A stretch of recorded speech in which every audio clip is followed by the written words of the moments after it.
मेरे प्रिय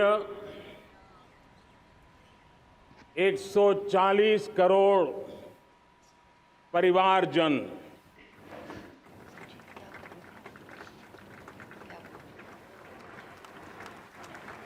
दुनिया का सबसे बड़ा लोकतंत्र और अब बहुत लोगों का अभिप्राय है कि जनसंख्या की दृष्टि से भी हम विश्व में नंबर 1 पर है। इतना बड़ा विशाल देश, 140 करोड़ देश के मेरे भाई बहन, मेरे परिवारजन आज आजादी का पर्व मना रहे हैं। मैं देश के कोटि कोटि जनों को, देश और दुनिया में भारत को प्यार करने वाले, भारत का सम्मान करने वाले, भारत का गौरव करने वाले कोटि कोटि जनों को आजादी के इस महान पवित्र पर्व की अनेक अनेक शुभकामनाएं देता हूं। मेरे प्यारे परिवारजन, पूज्य बापू के नेतृत्व में असहयोग का आंदोलन, सत्याग्रह की मूवमेंट और भगत सिंह, सुखदेव, राजगुरु जैसे अनगिनत वीरों का बलिदान, उस पीढ़ी में शायद ही कोई व्यक्ति होगा जिसने देश की आजादी में अपना योगदान न दिया हो। मैं आज देश की आजादी के जंग में जिन जिन ने योगदान दिया है, बलिदान दिए हैं, त्याग किया है, तपस्या की है, उन सबको आदरपूर्वक नमन करता हूं, उनका अभिनंदन करता हूं। आज 15 अगस्त महान क्रांतिकारी और अध्यात्म जीवन के ऋषितुल्य प्रणेता श्री अरबिंदो की 150वीं जयंती पूर्ण हो रही है। ये वर्ष स्वामी दयानंद सरस्वती के 150वीं जयंती का वर्ष है। ये वर्ष रानी दुर्गावती के 500वीं जन्मशती का बहुत ही पवित्र अवसर है, जो पूरा देश बड़े धामधूम से मनाने वाला है। ये वर्ष मीराबाई, भक्ति योग की सिरमौर मीराबाई के 525 वर्ष का भी ये पावन पर्व है। ये बार जो 26 जनवरी हम मनाएंगे, वो हमारे गणतंत्र दिवस की 75वीं वर्षगांठ होगी। अनेक प्रकार से अनेक अवसर, अनेक संभावनाएं राष्ट्र निर्माण में जुटे रहने के लिए पल पल नई प्रेरणा, पल पल नई चेतना, पल पल सपने, पल पल संकल्प, शायद इससे बड़ा कोई अवसर नहीं हो सकता।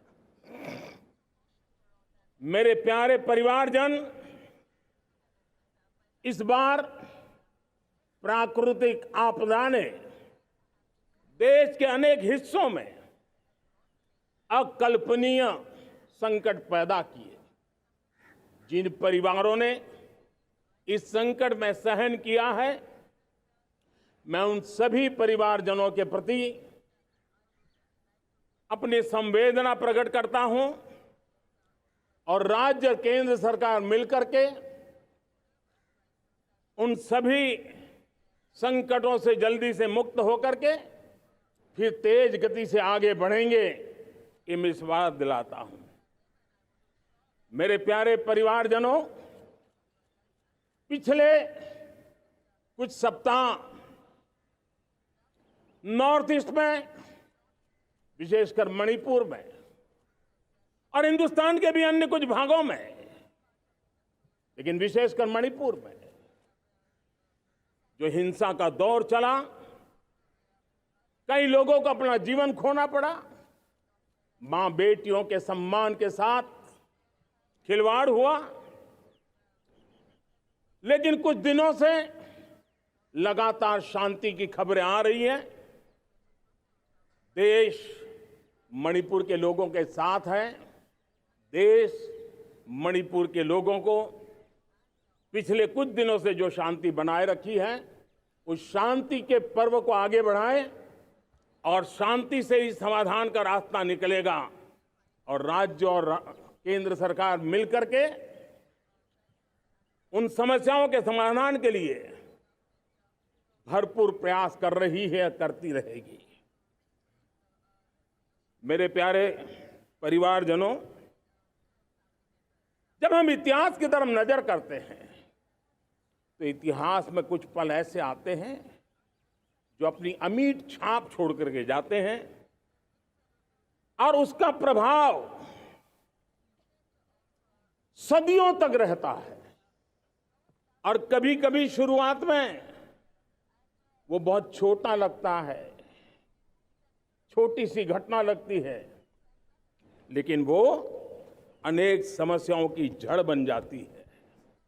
हमें याद है 1000-1200 साल पहले इस देश पर आक्रमण हुआ। एक छोटे से राज्य के छोटे से राजा का पराजय हुआ, लेकिन तब पता तक नहीं था कि एक घटना भारत को 1000 साल की गुलामी में फंसा देगी। और हम गुलामी में जकड़ते गए, जो आया लूटता गया, जो जिसका मन चाहा हम पे आके सवार हो गया। कैसा विपरीत काल रहा होगा वो 1000 साल का। मेरे प्यारे परिवारजनों, घटना छोटी क्यों ना हो, लेकिन 1000 साल तक प्रभाव छोड़ के रही है। लेकिन मैं आज इस बात का जिक्र इसलिए करना चाहता हूं कि भारत के वीरों ने इस कालखंड में कोई भूभाग ऐसा नहीं था, कोई समय ऐसा नहीं था जब उन्होंने देश की आजादी के लौ को जलता न रखा हो, बलिदान की परंपरा न बनाई हो।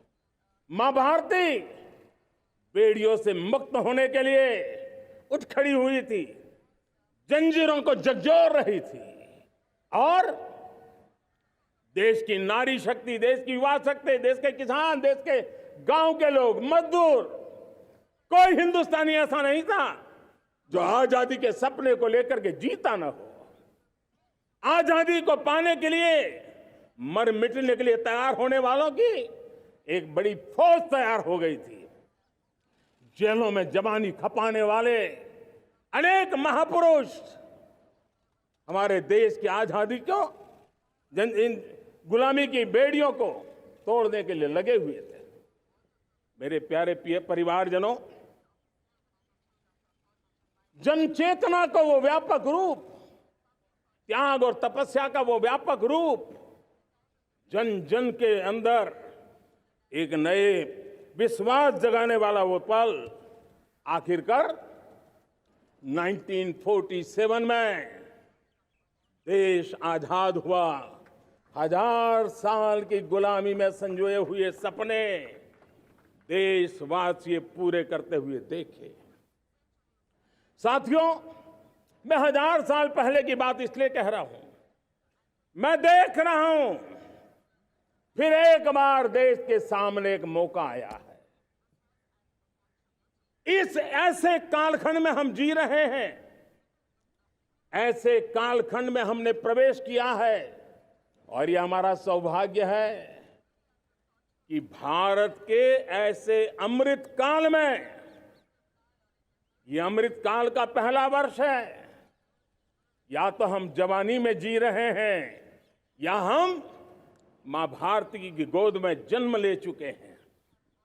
और ये कालखंड, मेरे शब्द लिख करके रखिए मेरे प्यारे परिवारजनों, इस कालखंड में जो हम करेंगे, जो कदम उठाएंगे, जितना त्याग करेंगे, तपस्या करेंगे, सर्वजन हिताय सर्वजन सुखाय, एक के बाद एक फैसले लेंगे, आने वाले 1000 साल का देश का स्वर्णिम इतिहास उससे अंकुरित होने वाला है।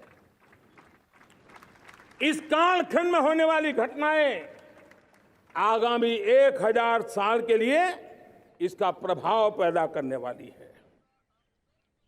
गुलामी की मानसिकता से बाहर निकला हुआ देश पंच प्राण को समर्पित होकर के एक नए आत्मविश्वास के साथ आज आगे बढ़ रहा है। नए संकल्पों को सिद्ध करने के लिए वो जी जान से जुड़ रहा है। मेरी भारत माता, जो कभी ऊर्जा का सामर्थ्य था लेकिन राख के ढेर में दबी पड़ी थी, वो भारत मां 140 करोड़ देशवासियों के पुरुषार्थ है। उनकी चेतना से, उनकी ऊर्जा से फिर एक बार जागृत हो चुकी है। मां भारती जागृत हो चुकी है। और मैं साफ देख रहा हूं दोस्तों, यही कालखंड है। पिछले 9-10 साल हमने अनुभव किया है, विश्व भर में भारत की चेतना के प्रति, भारत के सामर्थ्य प्रति एक नया आकर्षण, नया विश्वास, नई आशा पैदा हुई है।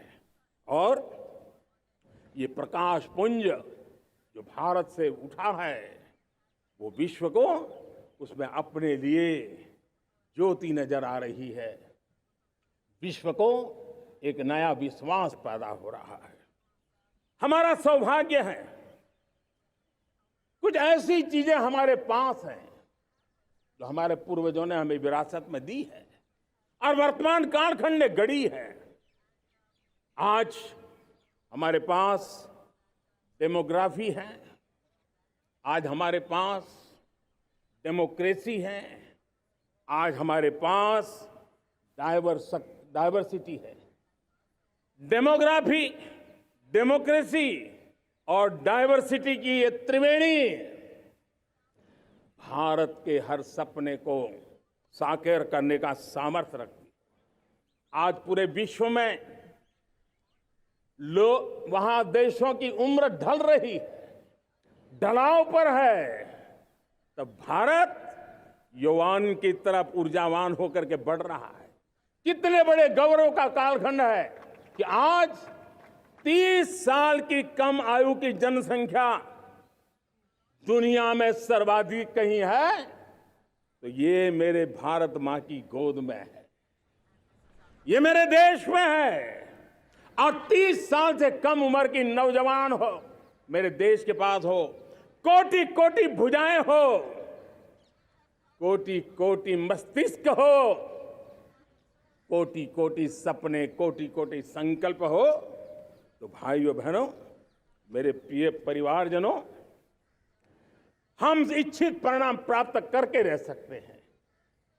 मेरे प्यारे परिवारजनों, देश का भाग्य ऐसी घटनाएं बदल देती है। यह सामर्थ्य देश के भाग्य को बदल देता है। भारत 1000 साल की गुलामी और आने वाले 1000 साल के भव्य भारत के बीच में पड़ाव पर हम खड़े हैं, एक ऐसी संधि पर खड़े हैं। और इसलिए अब हमें न रुकना है, न दुविधा में जीना है। मेरे प्यारे प्रिय परिवारजनों, हमें खोई हुई उस विरासत का गर्व करते हुए, खोई हुई समृद्धि को प्राप्त करते हुए, हमें फिर एक बार, और ये बात मान के चले, हम जो भी करेंगे, हम जो भी कदम उठाएंगे, हम जो भी फैसला लेंगे, वो अगले 1000 साल तक अपनी दिशा निर्धारित करने वाला है, भारत के भाग्य को लिखने वाला है। मैं आज मेरे देश के नौजवानों को, मेरे देश की बेटे बेटियों को ये जरूर कहना चाहूंगा, जो सौभाग्य आज मेरे युवाओं को मिला है, ऐसा सौभाग्य शायद ही किसी के नसीब होता है जो आपके नसीब हुआ है। और इसलिए हमें ये गंवाना नहीं है। युवा शक्ति पर मेरा भरोसा है, युवा शक्ति में सामर्थ्य है, और हमारी नीतियां, हमारी रीतियां भी उस युवा सामर्थ्य को और बल देने के लिए है। आज मेरे युवाओं ने दुनिया में पहले 3 स्टार्टअप इकोसिस्टम में भारत को स्थान दिला दिया है। विश्व के युवाओं को अचंभा हो रहा है भारत के इस सामर्थ्य को लेकर के, भारत की इस ताकत को देख करके। आज दुनिया टेक्नोलॉजी ड्रिवन है और आने वाला युग टेक्नोलॉजी से प्रभावित रहने वाला है, और तब टेक्नोलॉजी में भारत की जो टैलेंट है उसकी एक नई भूमिका रहने वाली है। साथियों, मैं पिछले दिनों G20 समिट में बाली गया था, और बाली में दुनिया के समृद्ध देश, दुनिया के विकसित देश भी, उनके मुखिया मुझे भारत की डिजिटल इंडिया की सफलता के लिए बारीकियों से जानने के लिए इच्छुक थे। हर कोई इसका सवाल पूछता था, और जब मैं उनको कहता था कि भारत ने जो कमाल किया है ना, वो दिल्ली, मुंबई, चेन्नई तक सीमित नहीं है। भारत ने जो कमाल कर रहा है, मेरे टियर 2, टियर 3 सिटी के युवा भी आज मेरे देश का भाग्य गढ़ रहे हैं, छोटे छोटे स्थान के मेरे नौजवान। और मैं आज बड़े विश्वास से कहता हूं, देश का ये जो सामर्थ्य नया नजर आ रहा है, और इसलिए मैं कहता हूं, हमारे छोटे शहर आकार और आबादी में छोटे हो सकते हैं। ये हमारे छोटे छोटे शहर, हमारे कस्बे आकार और आबादी में छोटे हो सकते हैं, लेकिन आशा और आकांक्षा, प्रयास और प्रभाव वो किसी से कम नहीं है। वो सामर्थ्य उनके अंदर है। नए ऐप्स, नए सॉल्यूशन, टेक्नोलॉजी डिवाइस। अब खेलों की दुनिया देखिए, कौन बच्चे हैं, झुग्गी झोंपड़ी से निकले हुए बच्चे आज खेलों की दुनिया में पराक्रम दिखा रहे हैं। छोटे छोटे गांव के, छोटे छोटे कस्बे के नौजवान, हमारी बेटे बेटियां आज कमाल दिखा रही हैं। अब देखिए, मेरे देश की 100 जितनी स्कूल ऐसी हैं जहां के बच्चे सैटेलाइट बना करके सैटेलाइट छोड़ने की तैयारियां कर रही हैं।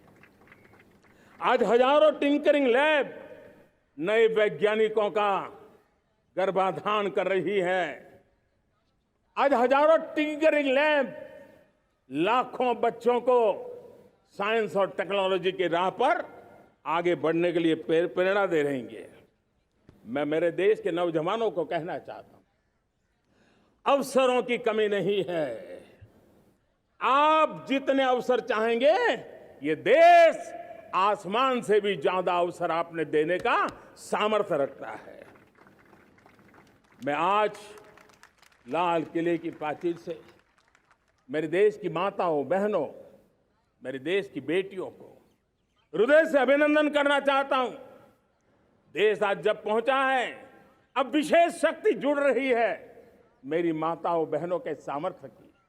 आज देश प्रगति की राह पर चल पड़ा है, तो मैं मेरे किसान भाई बहनों का भी अभिनंदन करना चाहता हूं। ये आप ही का पुरुषार्थ है, ये आप ही का परिश्रम है कि देश आज कृषि क्षेत्र में आगे बढ़ रहा है। मैं मेरे मजदूरों का, मेरे श्रमिकों का, मेरे प्रिय परिवारजन, ऐसे कोटि कोटि श्रमिकों को आज मैं नमन करता हूं, उनका अभिनंदन कर रहा हूं। देश आज जो आधुनिकता की ओर बढ़ रहा है, विश्व की तुलना करने वाले सामर्थ्य के साथ नजर आ रहा है, उसके पीछे मेरे देश के मजदूरों का, मेरे देश के श्रमिकों का बहुत बड़ा योगदान है। आज समय कहता है कि लाल किले की प्राचीर से मैं उनका अभिनंदन करूं, उनका अभिवादन करूं, और ये मेरे परिवारजन 140 करोड़ देशवासी, मेरे इन श्रमिकों का, रेहड़ी पटरी वालों का, फूल सब्जी बेचने वालों का हम सम्मान करते हैं। मेरे देश को आगे बढ़ाने में, मेरे देश को प्रगति की नई ऊंचाई पर ले जाने में प्रोफेशनल्स की बहुत बड़ी भूमिका है, बढ़ती रही है। चाहे साइंटिस्ट हो, चाहे इंजीनियर्स हो, डॉक्टर्स हो, नर्सिस हो, शिक्षक हो, आचार्य हो, यूनिवर्सिटीज हो, गुरुकुल हो, हर कोई मां भारती का भविष्य उज्जवल बनाने के लिए अपनी पूरी ताकत से लगा हुआ है। मेरे प्यारे परिवारजनों, राष्ट्रीय चेतना वो एक ऐसा शब्द है जो हमें चिंताओं से मुक्त कर रहा है, और आज वो राष्ट्रीय चेतना ये सिद्ध कर रही है कि भारत का सबसे बड़ा सामर्थ्य बना है भरोसा, भारत का सबसे बड़ा सामर्थ्य बना है विश्वास। जन जन में हमारा विश्वास, जन जन का सरकार पर विश्वास, जन जन का देश के उज्जवल भविष्य पर विश्वास, और विश्व का भी भारत के प्रति विश्वास। ये विश्वास हमारी नीतियों का है, हमारी रीति का है। भारत के उज्जवल भविष्य को जिस निर्धारित मजबूत कदमों से हम आगे बढ़ा रहे हैं, उसका है।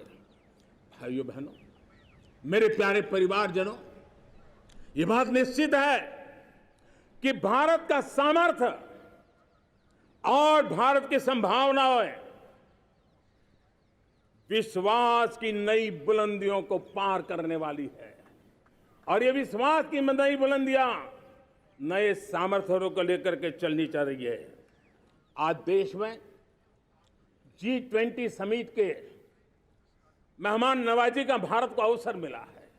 अब पिछले एक साल से हिंदुस्तान के हर कोने में जिस प्रकार से G20 के अनेक ऐसे आयोजन हुए, अनेक कार्यक्रम हुए हैं, उसने देश के सामान्य मानवी के सामर्थ्य को विश्व को परिचित करा दिया है, भारत की विविधता का परिचय कराया है, भारत की डायवर्सिटी को दुनिया अचंभे से देख रही है, और उसके कारण भारत के तरफ आकर्षण बढ़ा है, भारत को जानने की, समझने की इच्छा जगी है।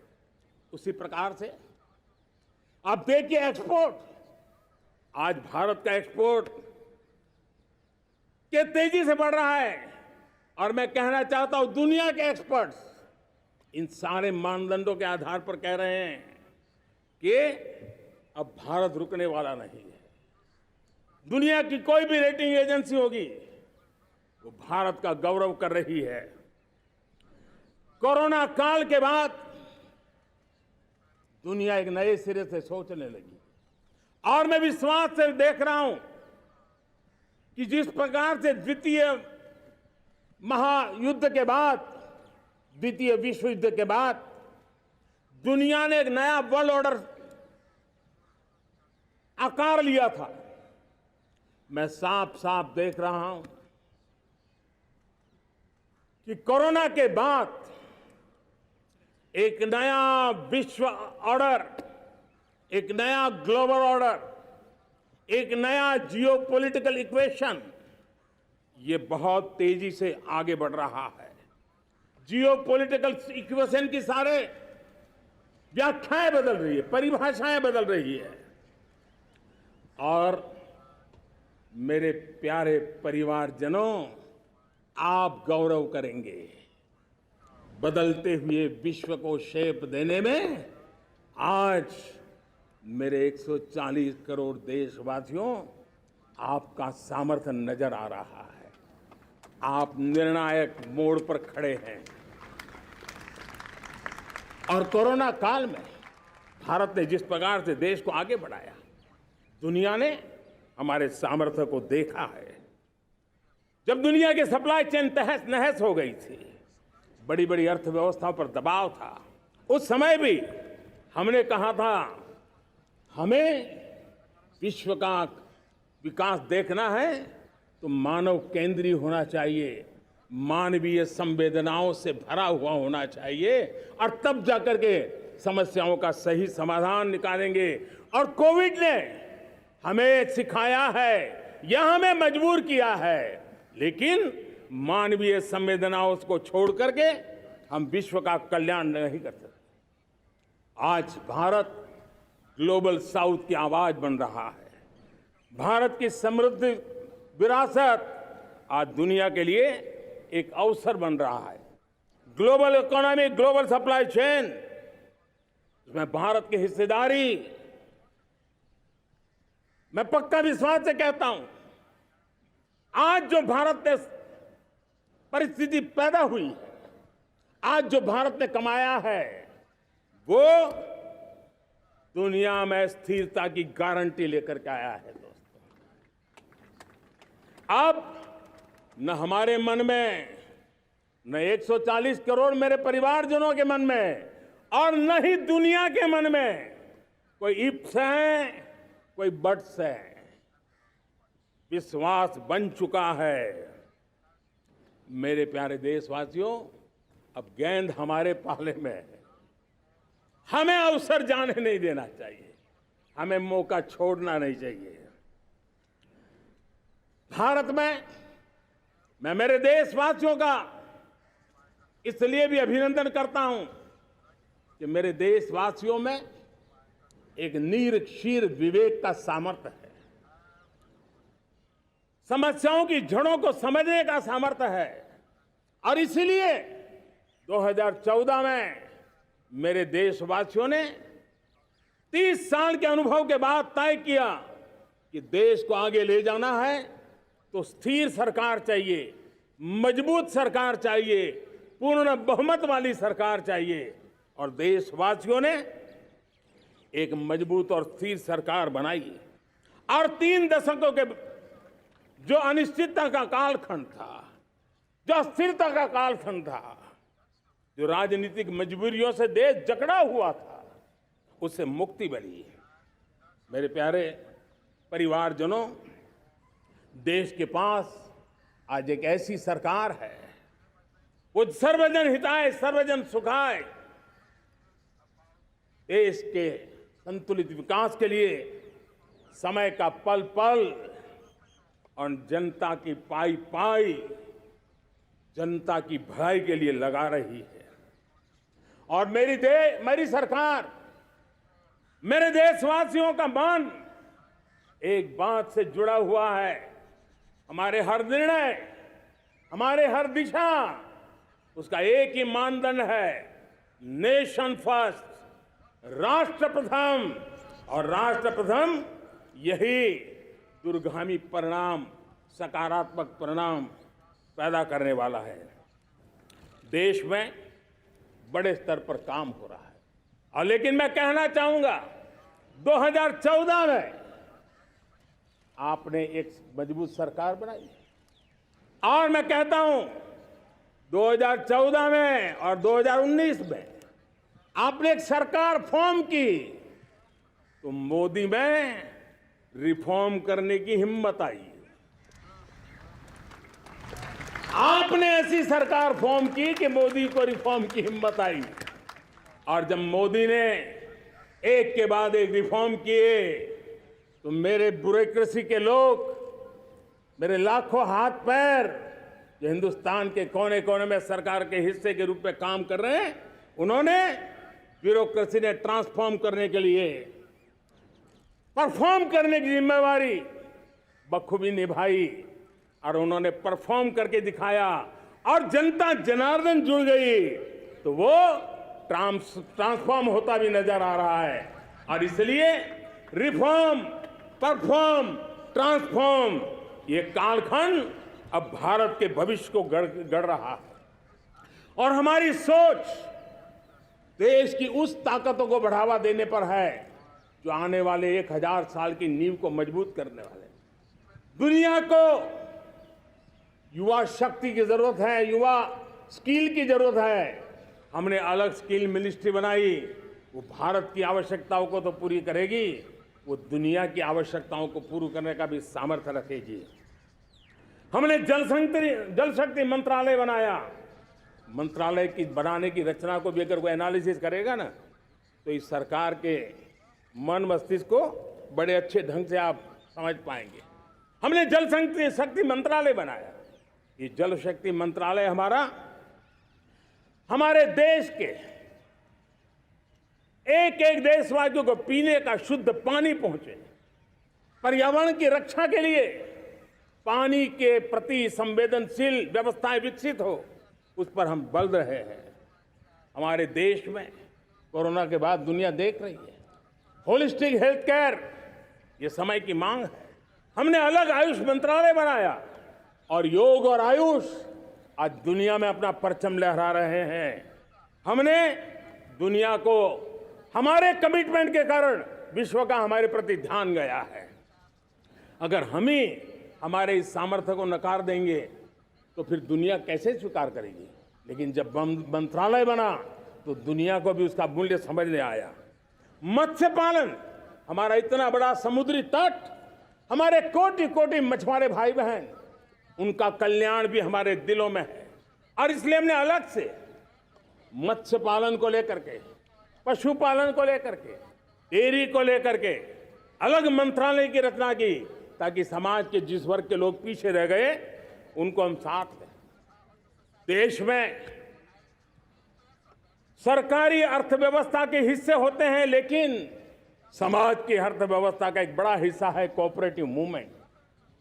उसको बल देने के लिए, उसको आधुनिकता लाने के लिए और देश के कोने कोने में लोकतंत्र की एक सबसे बड़ी इकाई को मजबूत करने के लिए हमने अलग कोऑपरेटिव मंत्रालय बनाया। और वो हमारी सहकारी संस्थाएं उसका जाल बिछा रहा है, ताकि गरीब से गरीब की वहां सुनवाई हो, उसकी आवश्यकताओं की पूर्ति हो, और वो भी राष्ट्र के विकास की योगदान में एक छोटी इकाई का हिस्सा बनकर के उसमें वो योगदान दे रखें। हमने सहकार से समृद्धि का रास्ता अपनाया है। मेरे प्यारे परिवारजनों, जब हम 2014 में आए थे तो हम वैश्विक अर्थव्यवस्था में 10वें नंबर पर थे, और आज 140 करोड़ देशवासियों का पुरुषार्थ रंग लाया है कि हम विश्व की अर्थव्यवस्था में 5वें नंबर पर पहुंच चुके हैं। और ये ऐसे ही नहीं हुआ है। जो एक भ्रष्टाचार का राक्षस देश को दबोचे हुए थे, लाखों करोड़ के घोटाले अर्थव्यवस्था को डामाडोल कर रहे थे, गवर्नेंस फ्रेजाइल फाइल में देश की पहचान होने लगी थी, लीकेजेस को हमने बंद किया, मजबूत अर्थव्यवस्था बनाई, हमने गरीब कल्याण के लिए ज्यादा से ज्यादा धन खर्चने का प्रयास किया। और आज मैं देशवासियों को बताना चाहता हूं कि जब देश आर्थिक रूप से समृद्ध होता है तो सिर्फ तिजोरी नहीं बढ़ती है, देश का सामर्थ्य बढ़ता है, देशवासियों का सामर्थ्य बढ़ता है। और तिजोरी का पाई पाई अगर ईमानदारी से जनता जनार्दन के लिए खर्च करने का संकल्प लेने वाली सरकार हो तो परिणाम के साथ है। मैं 10 साल का हिसाब तिरंगे की साक्षी में लाल किले की प्राचीर से मेरे देशवासियों को दे रहा हूं। आंकड़े देख करके आपको लगेगा इतना बड़ा बदलाव, इतना बड़ा सामर्थ्य। 10 साल पहले राज्यों को 30 लाख करोड़ रुपए भारत सरकार की तरफ से जाते थे। पिछले 9 साल में यह आंकड़ा 100 लाख करोड़ पर पहुंचा है।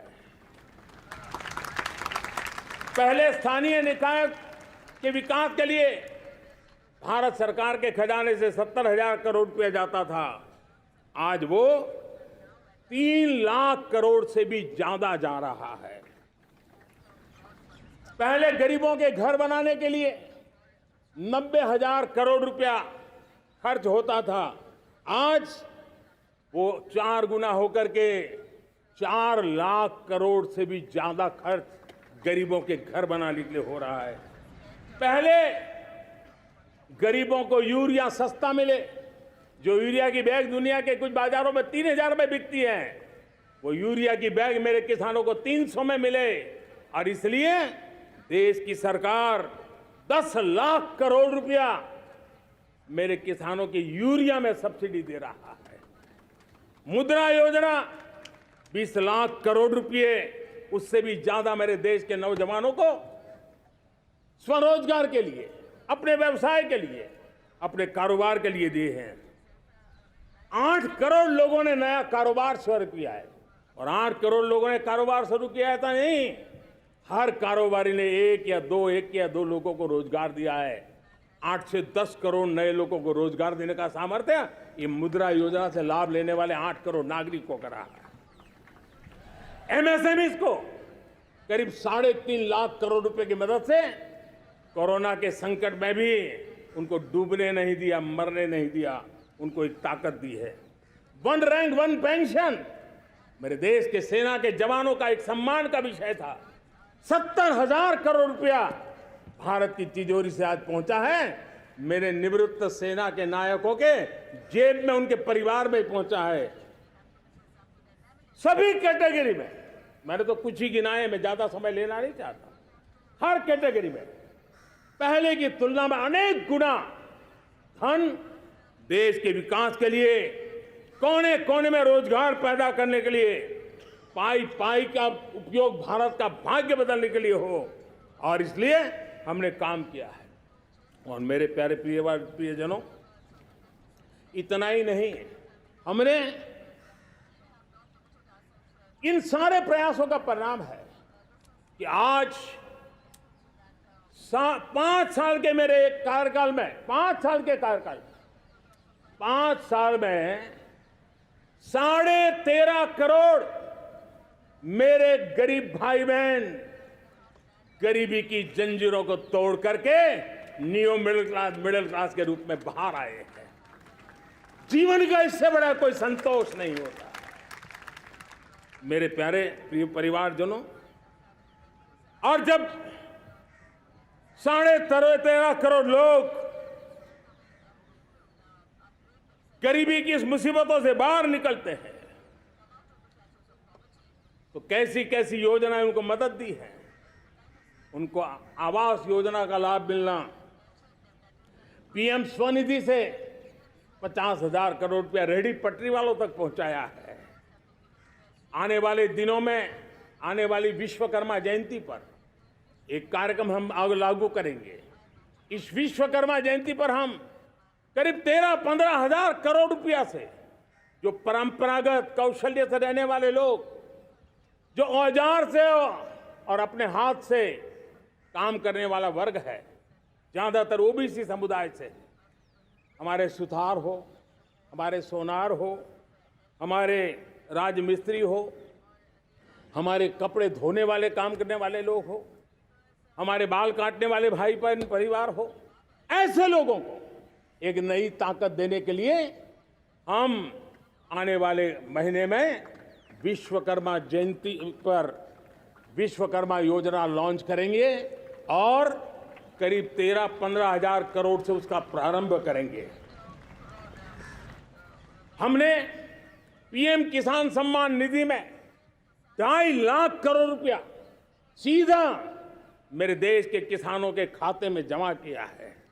हमने जल जीवन मिशन, हर घर में शुद्ध पानी पहुंचे, 2 लाख करोड़ रुपया खर्च किया है। हमने आयुष्मान भारत योजना, ताकि गरीब को बीमारी के कारण अस्पताल जाने से जो मुसीबत होती थी उसको मुक्ति दिलाना, उसको दवाई मिले, उसका उपचार हो, ऑपरेशन हो, अच्छे से अच्छी हॉस्पिटल में हो। आयुष्मान भारत योजना के तहत 70,000 करोड़ रुपए हमने लगाए हैं। पशुधन, देश ने कोरोना वैक्सीन की बात तो देश को याद है, 40,000 करोड़ रुपए लगाए, वो तो याद है। लेकिन आपको जानकर के खुशी होगी, हमने पशुधन को बचाने के लिए करीब करीब 15,000 करोड़ रुपया पशुधन के टीकाकरण के लिए लगाया है। मेरे प्यारे देशवासियों, मेरे प्यारे परिवारजनों, जन औषधि केंद्रों ने देश के सीनियर सिटीजन्स को, देश के मध्यम वर्गीय परिवार को एक नई ताकत दी है। जिस संयुक्त परिवार में अगर किसी को एक डायबिटीज जैसा हो जाए, 2-3 हजार रुपया दवाई का बिल स्वाभाविक हो जाता है। हमने जन औषधि केंद्र से जो दवाई बाजार में 100 रुपये में मिलती है, वो 10 रुपये, 15 रुपये, 20 रुपये में दी। और आज देश में 1,000 जन औषधि केंद्रों से मेरे इन बीमारी में जिनको दवाई की जरूरत थी, ऐसे लोगों के करीब 20,000 करोड़ रुपया उनके जेब में बचा है। और ये ज्यादातर मध्यम वर्ग के परिवार के लोग हैं। लेकिन आज उसकी सफलता को देखते हुए मैं देशवासियों को कहना चाहता हूं, जैसे हम एक विश्वकर्मा योजना लेकर के समाज के उस वर्ग को छूने वाले हैं, अब देश में 10,000 जन औषधि केंद्र से हम 25,000 जन औषधि केंद्र का लक्ष्य लेकर के आने वाले दिनों में काम करने वाले हैं।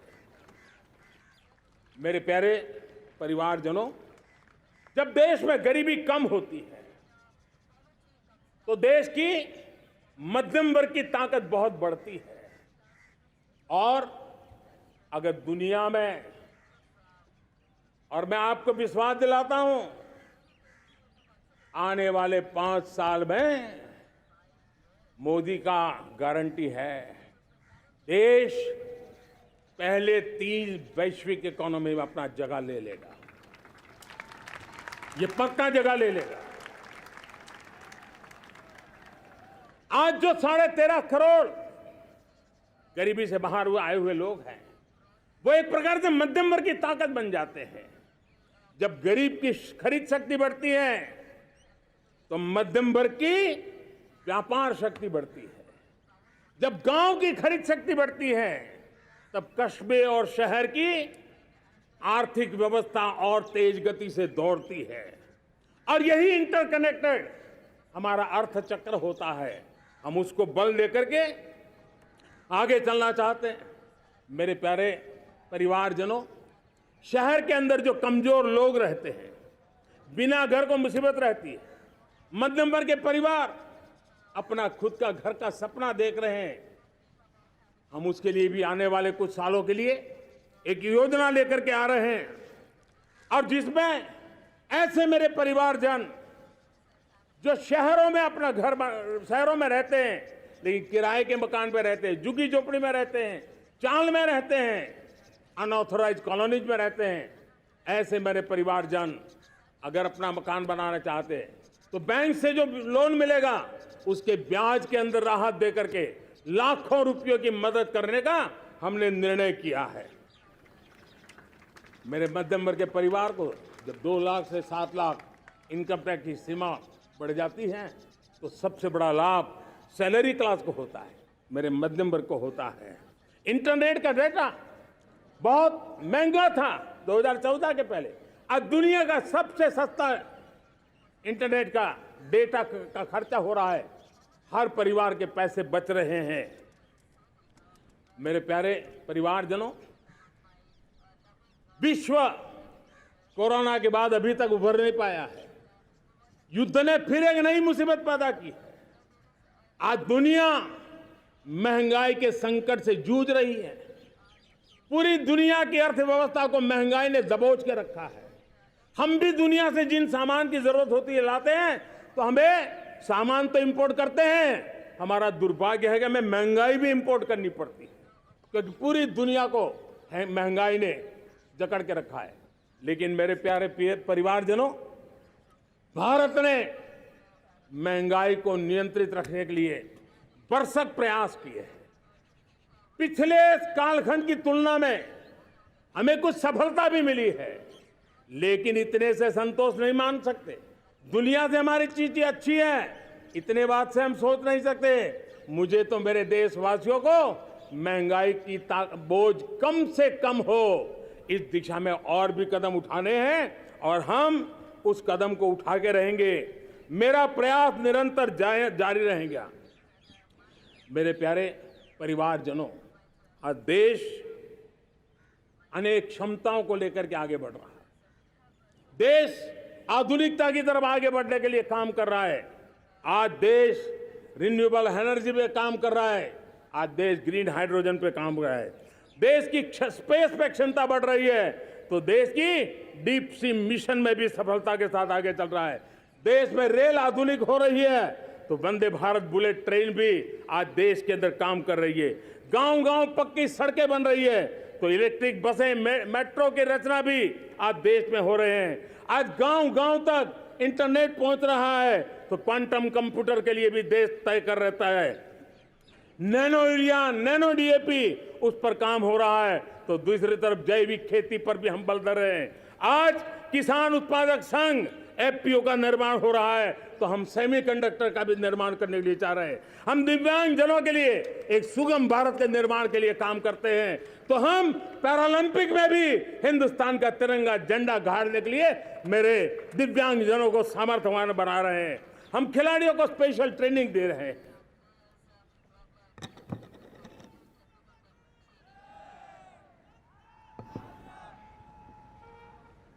आज भारत पुरानी सोच, पुराने ढर्रे को छोड़ करके लक्ष्यों को तय करके लक्ष्यों को प्राप्त करने की राह से चल रहा है। और जब मैं कहता हूं ना कि जिसका शिलान्यास हमारी सरकार करती है, उसका उद्घाटन भी हमारे कालखंड में करते हैं। इन दिनों जो मैं शिलान्यास कर रहा हूं ना, आप लिख के रखिए, उसके उद्घाटन भी आप सबने मेरे नसीब में ही छोड़े हुए हैं। हमारी कार्य संस्कृति, बड़ा सोचना, दूर का सोचना, सर्वजन हिताय सर्वजन सुखाय सोचना, यह हमारी कार्यशैली रही है।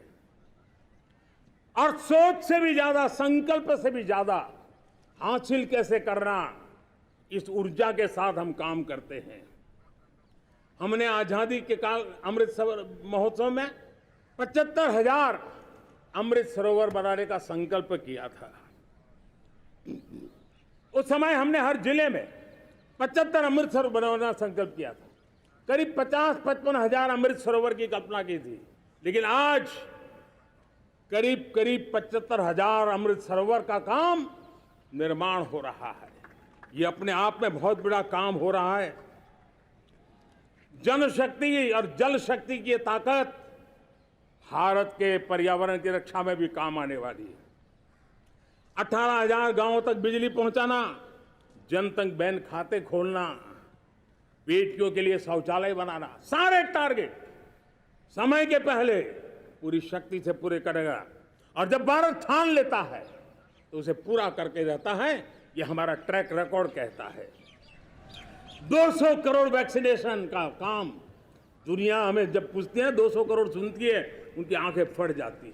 इतना बड़ा काम ये मेरे देश के आंगनवाड़ी वर्कर, हमारी आशा वर्कर, हमारी हेल्थ वर्कर, उन्होंने करके दिखाया।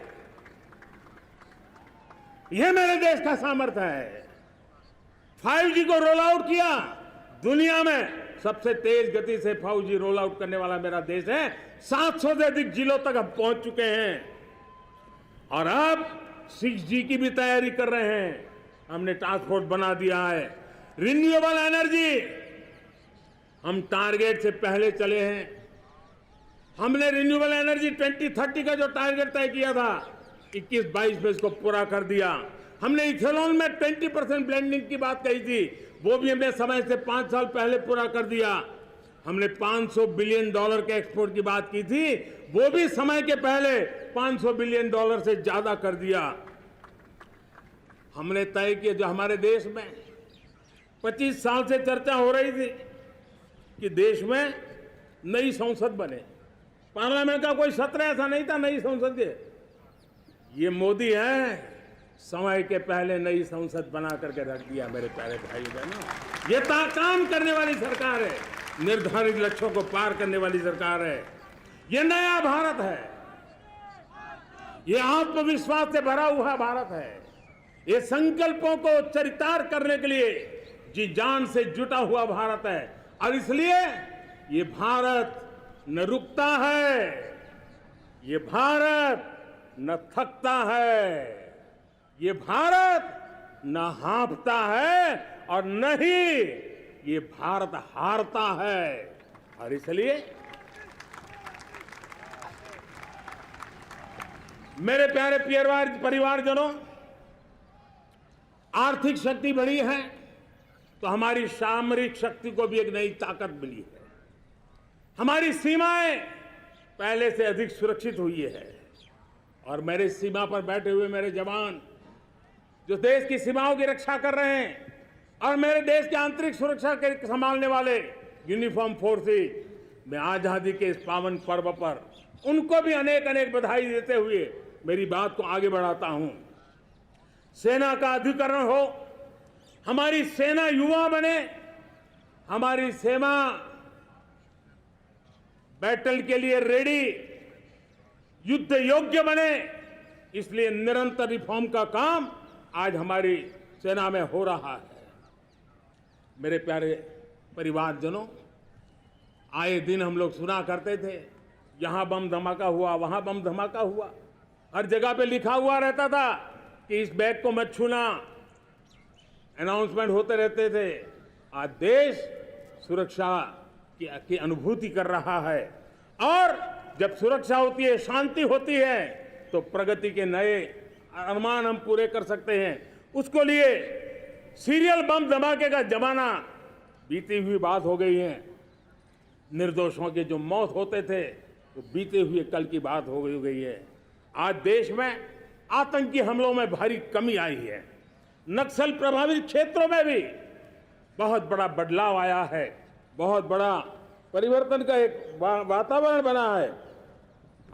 मेरे प्यारे परिवारजनों, प्रगति के हर चीज में, लेकिन जब 2047 हम एक विकसित भारत का सपना लेकर के चल रहे हैं तब, और वो सपना नहीं, 140 करोड़ देशवासियों का संकल्प है और उस संकल्प को सिद्ध करने के लिए परिश्रम की पराकाष्ठा भी है। और उसकी सबसे बड़ी ताकत होती है वो राष्ट्रीय चरित्र होता है। दुनिया में जिन जिन देशों ने प्रगति की है, दुनिया में जो जो देश संकटों से वो पार करके निकले हैं, उसमें हर चीज के साथ साथ एक महत्वपूर्ण कैटलिक एजेंट रहा है, वो राष्ट्रीय चरित्र रहा है। और हमें राष्ट्रीय चरित्र के लिए और बल देते हुए हमें आगे बढ़ना होगा। हमारा देश, हमारा राष्ट्रीय चरित्र ओजस्वी हो, तेजस्वी हो, पुरुषार्थी हो, पराक्रमी हो, प्रखर हो, ये हम सबका सामूहिक दायित्व है।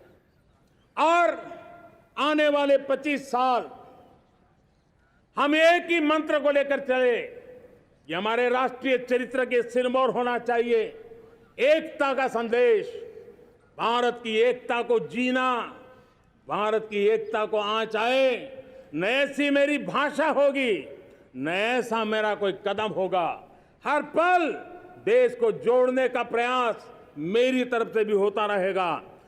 भारत की एकता हमें सामर्थ्य देती है। उत्तर हो, दक्षिण हो, पूर्व हो, पश्चिम हो, गांव हो, शहर हो, पुरुष हो, नारी हो, हम सब ने एकता के भाव के साथ और विविधता भरे देश में एकता का सामर्थ्य होता है। और दूसरी महत्व की बात मैं देख रहा हूं, अगर 2047 में हमें हमारे देश को विकसित भारत के रूप में देखना है तो हमें श्रेष्ठ भारत के मंत्र को जीना होगा, हमें चरितार्थ करना होगा। अब हमारे प्रोडक्शन में, मैंने 2014 में कहा था जीरो डिफेक्ट, जीरो इफेक्ट। दुनिया के किसी भी टेबल पर मेक इन इंडिया चीज हो तो दुनिया को विश्वास होना चाहिए, इससे बेहतर दुनिया में कुछ नहीं हो सकता है। ये अल्टीमेट होगा।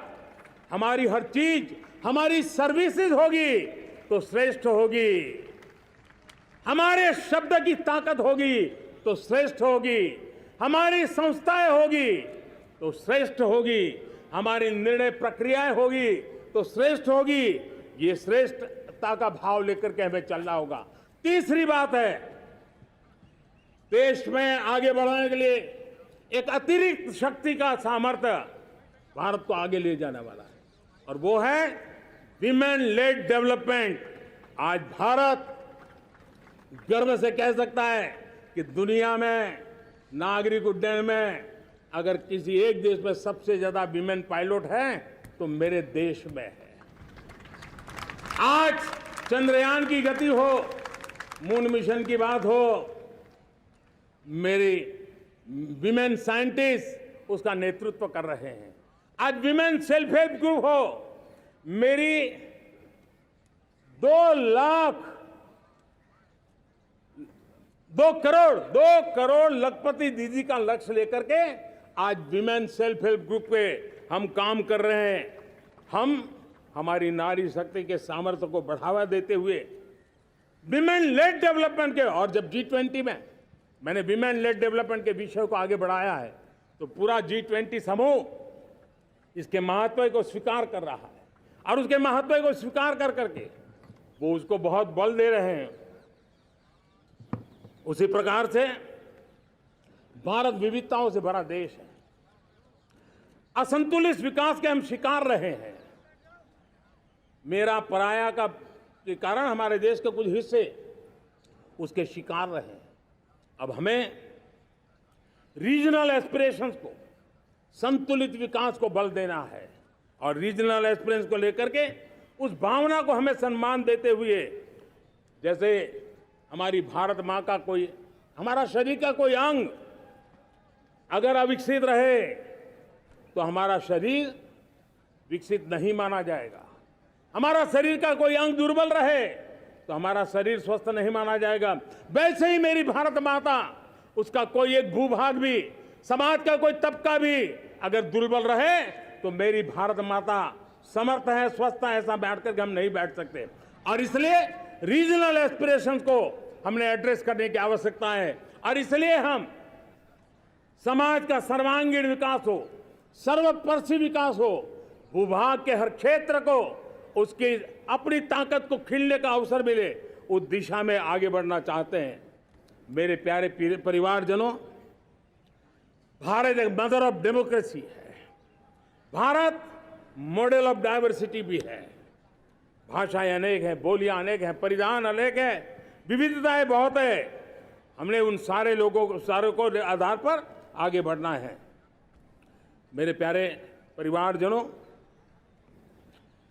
देश के जब मैं एकता की बात करता हूं, तब अगर घटना मणिपुर में होती है तो पीड़ा महाराष्ट्र में होती है, अगर बाढ़ आसाम में आती है तो बेचैन केरला हो जाता है। हिंदुस्तान के किसी भी हिस्से में कुछ भी हो, हम एक अंगांगी भाव की अनुभूति करते हैं। मेरे देश की बेटियों पर जुल्म न हो, यह हमारा सामाजिक भी दायित्व है, यह हमारा पारिवारिक दायित्व भी है, और ये देश के नाते हम सबका दायित्व है। आज जब अफगानिस्तान से गुरु ग्रंथ साहब के स्वरूप को लाते हैं तो पूरा देश गौरव की अनुभूति करता है। जब आज दुनिया के किसी देश में कोविड के काल में मेरा कोई सिख भाई लंगर लगाता है, भूखों को खिलाता है, और दुनिया में वाहवाही होती है, तो हिंदुस्तान का सीना चौड़ा हो जाता है।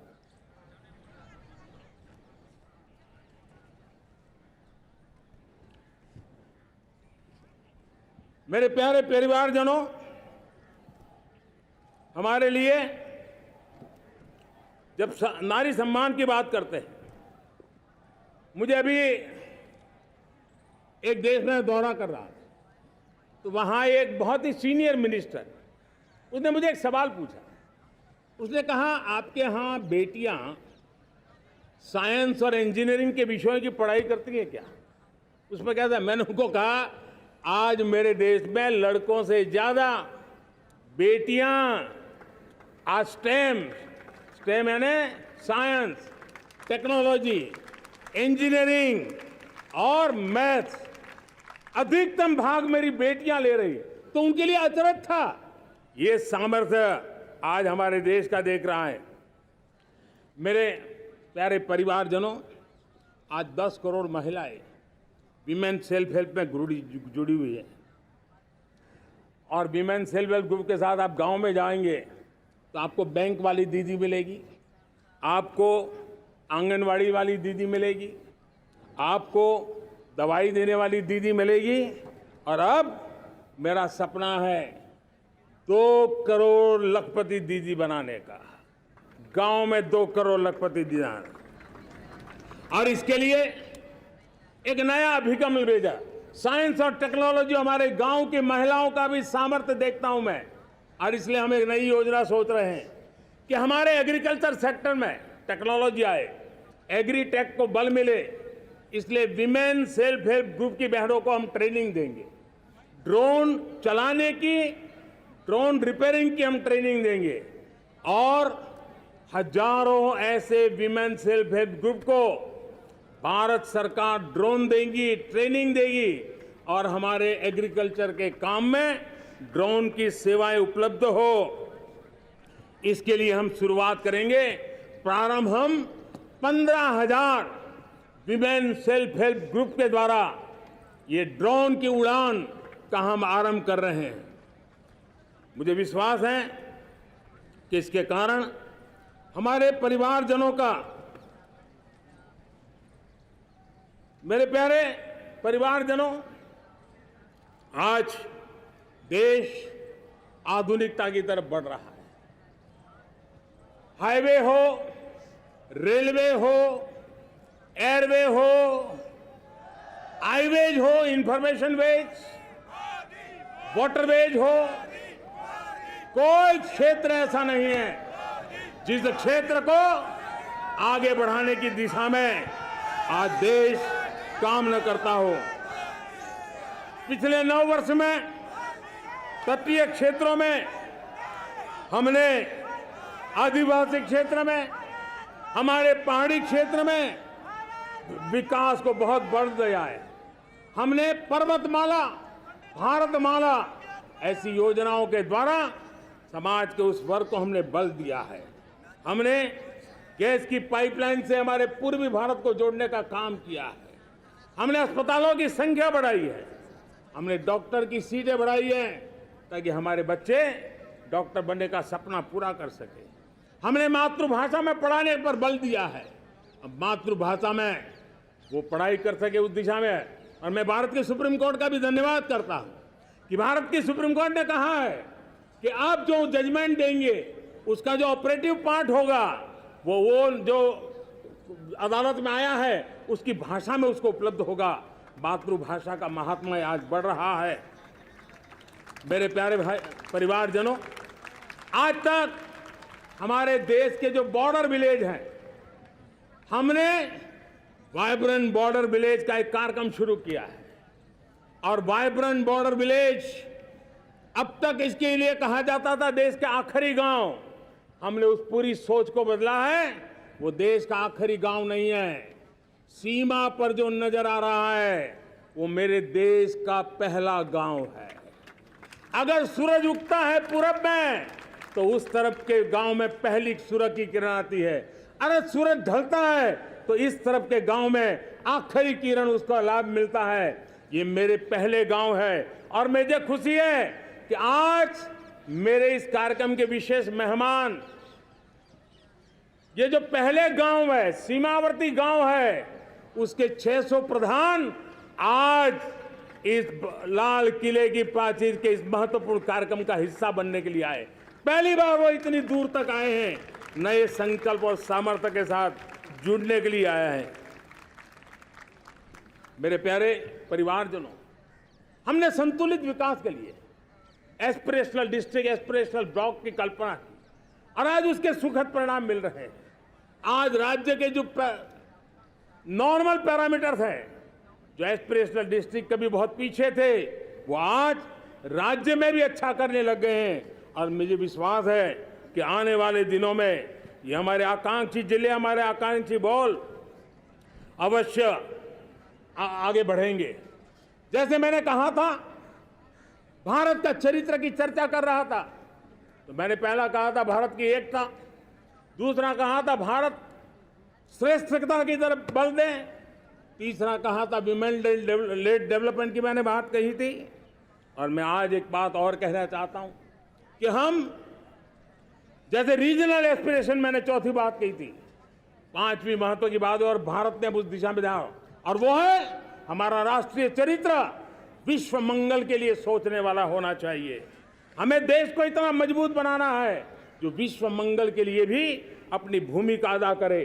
और आज कोरोना के बाद मैं देख रहा हूं जिस प्रकार से संकट की घड़ी में देश ने दुनिया की मदद की, उसका परिणाम है कि आज दुनिया में हमारा देश एक विश्व मित्र के रूप में, विश्व का अटूट साथी के रूप में आज मेरे देश की पहचान बनी है। हमें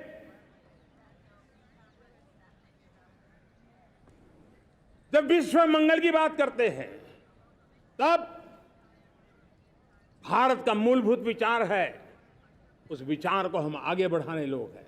और मुझे खुशी है कि आज अमेरिकी संसद के भी कई चुने हुए गणमान्य प्रतिनिधि भी आज हमारे 15 अगस्त के इस अवसर में हमारे बीच में मौजूद है। भारत की सोच कैसी है, हम विश्व मंगल की बात को कैसे आगे बढ़ाते हैं। अब देखिए, हम जब सोचते हैं तो क्या कहते हैं, हमने दुनिया के सामने ये दर्शन रखा है और दुनिया उस दर्शन को लेकर के हमारे साथ जुड़ रही है। हमने कहा one sun, one world, one grid. Renewable energy के क्षेत्र में एक बहुत बड़ा हमारा स्टेटमेंट है, आज दुनिया उसको स्वीकार कर रही है। कोविड के बाद हमने दुनिया को कहा हमारा अप्रोच होना चाहिए वन अर्थ, वन हेल्थ। समस्याओं का समाधान तभी होगा जब मानव को, पशु को, पौधे को बीमारी के संबंध में समान रूप से एड्रेस किया जाएगा, तब जाकर के हम करेंगे। हमने G20 समिट के लिए दुनिया के सामने कहा है one world, one family, one future. इस सोच को लेकर के चल रहे हैं। हमने क्लाइमेट को लेकर के दुनिया जो संकट से जूझ रही है, हमने रास्ता दिखाया है, लाइफ मिशन लॉन्च किया है, लाइफस्टाइल फॉर एनवायरनमेंट। हमने दुनिया के सामने इंटरनेशनल सोलर अलायंस बनाया और आज दुनिया के कई देश इंटरनेशनल सोलर अलायंस का हिस्सा बन रहे हैं। हमने बायोडायवर्सिटी का महत्व देखते हुए बिग कैट अलायंस की व्यवस्था को हमने आगे बढ़ाया है। हमने प्राकृतिक आपदा के कारण, ग्लोबल वार्मिंग के कारण इंफ्रास्ट्रक्चर का जो नुकसान होता है, उसके लिए दूरगामी व्यवस्थाओं की जरूरत है और इसलिए coalition for disaster resilient infrastructure CDRI एक समाधान के रूप में दुनिया को दिया है। विश्व आज समुद्रों को संघर्ष का केंद्र बना रहा है, तब हमने दुनिया को सागर का प्लेटफॉर्म दिया है जो वैश्विक समुद्रिक शांति की गारंटी बन सकता है। हमने पारंपरिक चिकित्सा पद्धतियों को बल देते हुए WHO का एक ग्लोबल लेवल का सेंटर हिंदुस्तान में बनाने की दिशा में काम किया है। हमने योग और आयुष के द्वारा विश्व कल्याण और विश्व के स्वस्थता की दिशा में काम किया है और आज भारत विश्व मंगल की मजबूत नींव डाल रहा है।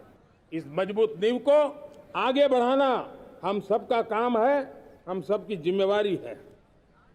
मेरे प्यारे परिवारजनों, सपने अनेक है, संकल्प साफ है, नीतियां स्पष्ट है, नियत के सामने कोई सवाल या निशान नहीं है, लेकिन कुछ सच्चाइयों को हमें स्वीकार करना पड़ेगा और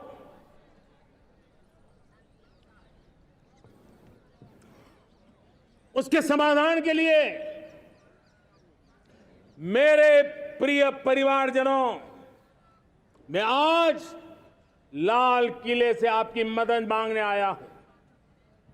मैं लाल किले से आपके आशीर्वाद मांगने आया हूं, क्योंकि पिछले सालों मैंने देश को जो समझा है, देश की आवश्यकताओं को जो मैंने परखा है और अनुभव के आधार पर मैं कह रहा हूं कि आज गंभीरतापूर्वक उन चीजों को हमें लेना होगा। आजादी के अमृत काल में 2047 में जब देश आजादी के 100 साल मनाएगा, उस समय दुनिया में भारत का तिरंगा झंडा विकसित भारत का तिरंगा झंडा होना चाहिए।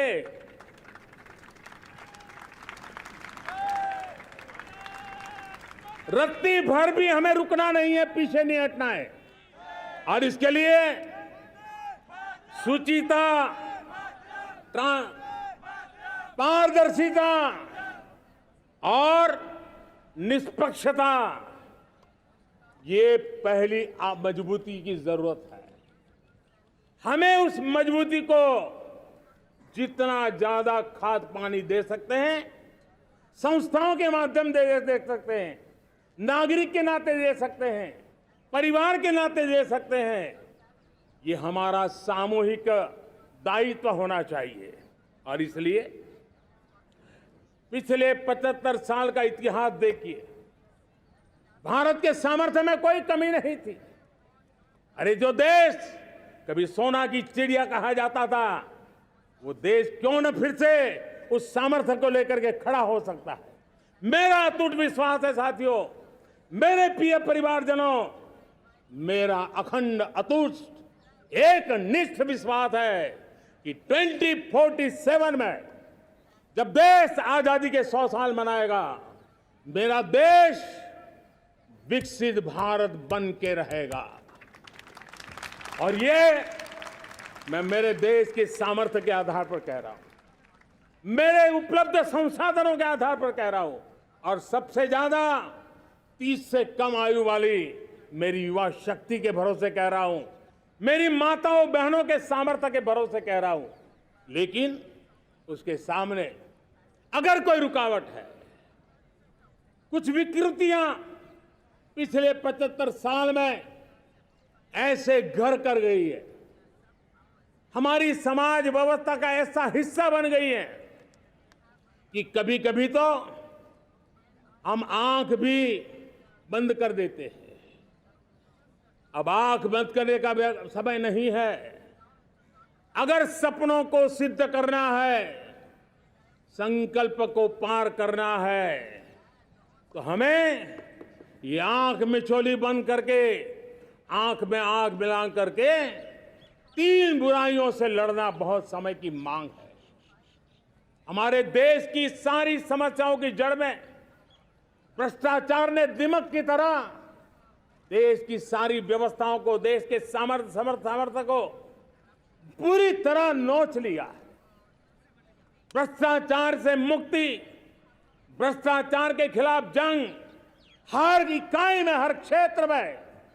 और मैं देशवासियों, मेरे प्रिय परिवारजनों, ये मोदी के जीवन का कमिटमेंट है।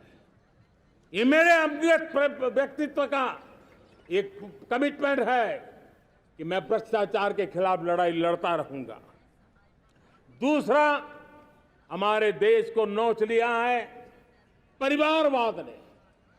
इस परिवारवाद ने देश को जिस प्रकार से जकड़ के रखा है, उसने देश के लोगों का हक छीना है। और तीसरी बुराई तुष्टीकरण की है।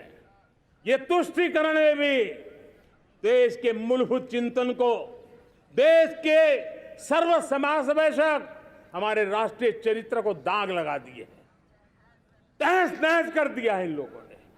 और इसलिए मेरे प्यारे देशवासियों, इसलिए मेरे प्यारे परिवारजनों, हमें इन 3 बुराइयों के खिलाफ पूरे सामर्थ्य के साथ लड़ना है। भ्रष्टाचार, परिवारवाद, तुष्टीकरण, ये चुनौतियां हमारे,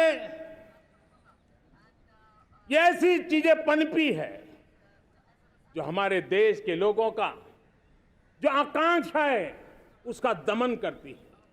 हमारे देश के कुछ लोगों के पास जो छोटा मोटा सामर्थ्य है उसका शोषण करती है। ये ऐसी चीजें हैं जो हमारे लोगों की आशा आकांक्षाओं को सवाल या निशान में गाड़ देती है। हमारे गरीब हो, हमारे दलित हो, हमारे पिछड़े हो, हमारे पसमानदा हो, हमारे आदिवासी भाई बहन हो, हमारी माताएं बहनें हो, हमने सबने उनके हकों के लिए इन 3 बुराइयों से मुक्ति पानी है। हमें भ्रष्टाचार के खिलाफ एक नफरत का माहौल बनाना है। जैसे गंदगी हमें नफरत पैदा करती है ना, मन में गंदगी पसंद नहीं है, ये सार्वजनिक जीवन की इससे बड़ी कोई गंदगी नहीं हो सकती। और इसलिए हमारे स्वच्छता अभियान को एक नया मोड़ ये भी देना है कि हमें भ्रष्टाचार से मुक्ति पानी है। सरकार टेक्नोलॉजी से भ्रष्टाचार की मुक्ति के लिए बहुत प्रयास कर रही है। आपको जानकर के हैरानी होगी, इस देश में पिछले 9 साल में एक काम मैंने ऐसे किया, आंकड़ा सुनोगे तो लोगों का मोदी ऐसा करता है जैसे 10 करोड़ लोग करीब करीब जो गलत फायदा उठाते थे वो मैंने रोक दिया। तो आप में से कोई कहेगा आपने लोगों से अन्याय कर दिया। जी नहीं, ये 10 करोड़ कौन लोग थे? ये 10 करोड़ वो लोग थे जिनका जन्म ही नहीं हुआ था और उनके नाम पर उनके विडो हो जाते थे, वो वृद्ध हो जाते थे, वो दिव्यांग हो जाते थे, फायदे लिए जाते थे। 10 करोड़ ऐसे बेनामी जो चीजें चलती थी उसको रोकने का पवित्र काम, भ्रष्टाचारियों की संपत्ति जो हमने जब्त की है ना, वो पहले की तुलना में 20 गुना ज्यादा की है। मेरे प्यारे परिवारजनों, ये आपकी कमाई का पैसा लोग लेकर के भागे थे, 20 गुना ज्यादा संपत्ति को जब्त करने का। और इसलिए लोगों की मेरे प्रति नाराजगी होना बहुत स्वाभाविक है, लेकिन मुझे भ्रष्टाचार के खिलाफ की लड़ाई को आगे बढ़ाना है। हमारे सरकारी व्यवस्था ने पहले कैमरा के सामने तो कुछ हो जाता था, लेकिन बाद में चीजें अटक जाती थी।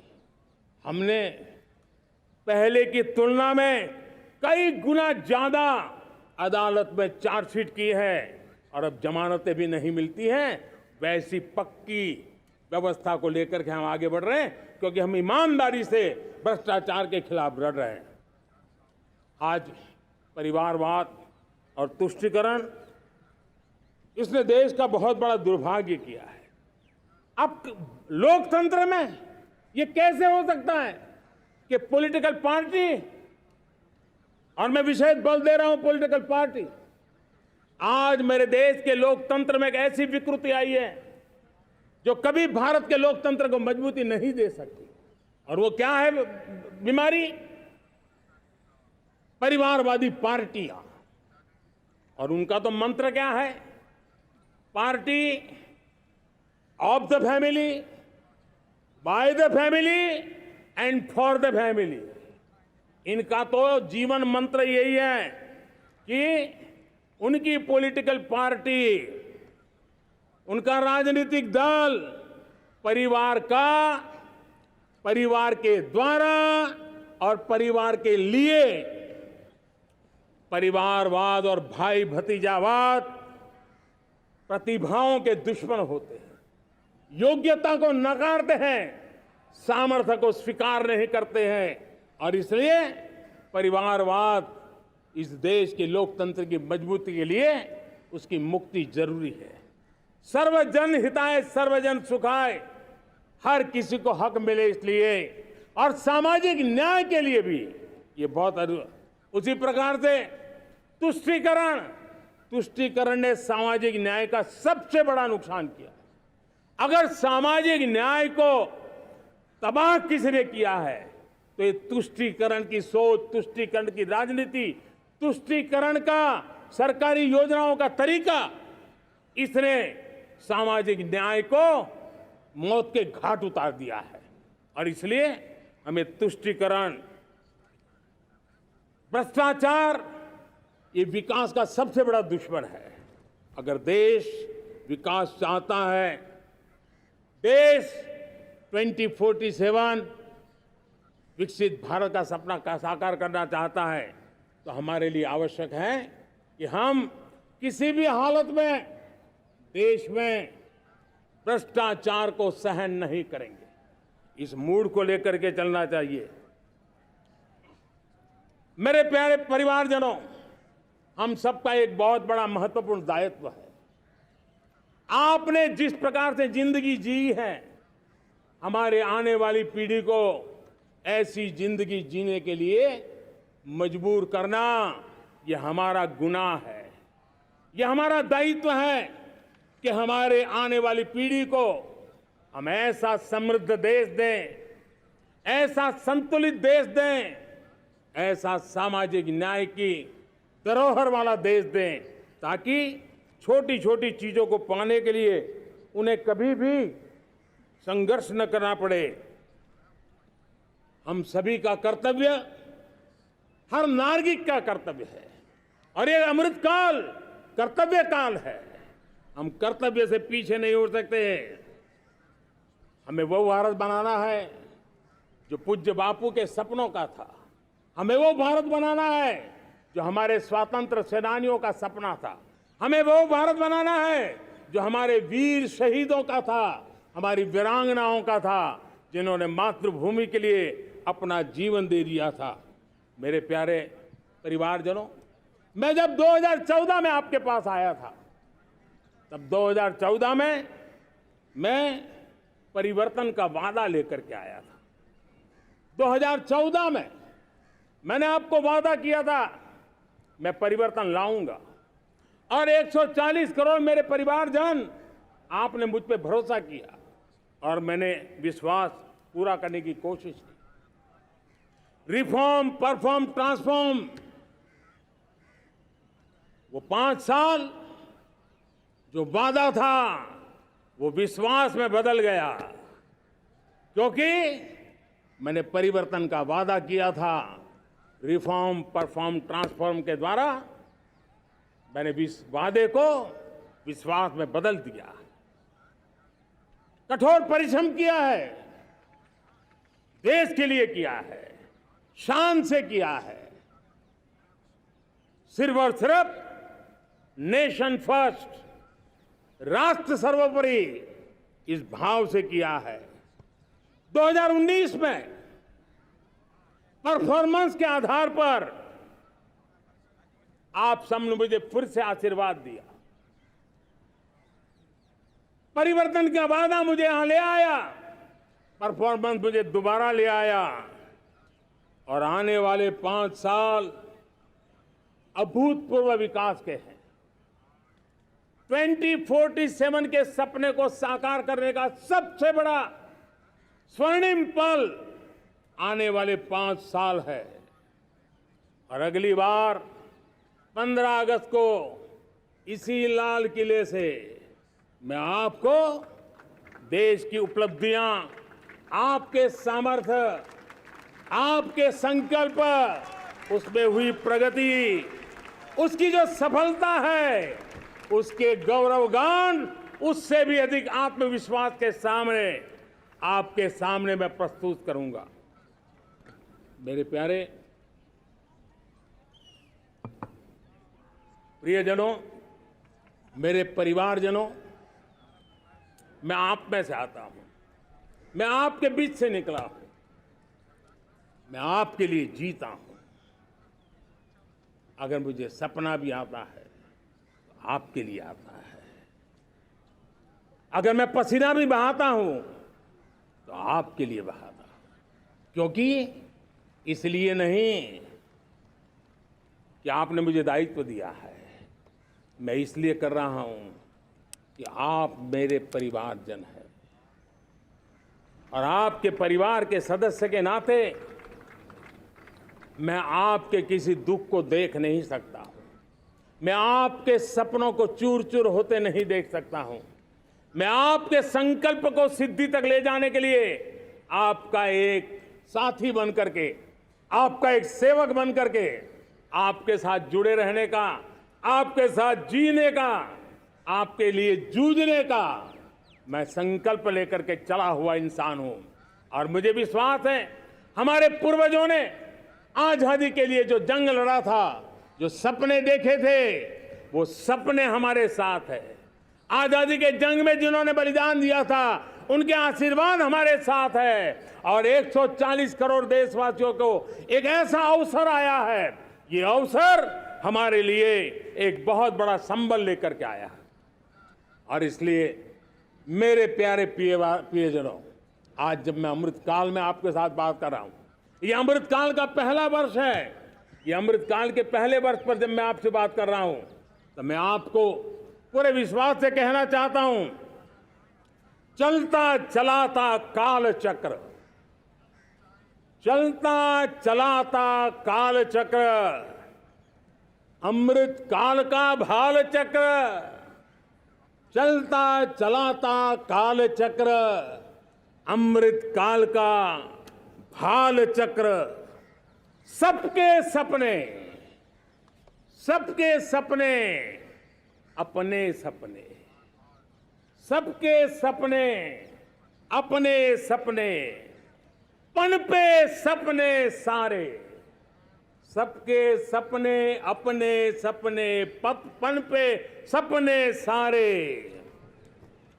धीर चले, वीर चले, धीर चले, वीर चले, चले युवा हमारे, धीर चले, वीर चले, चले युवा हमारे, नीति सही, नीति सही, रीति नहीं, नीति सही, रीति नहीं, गति सही, गति सही, राह नहीं, गति सही, राह नहीं।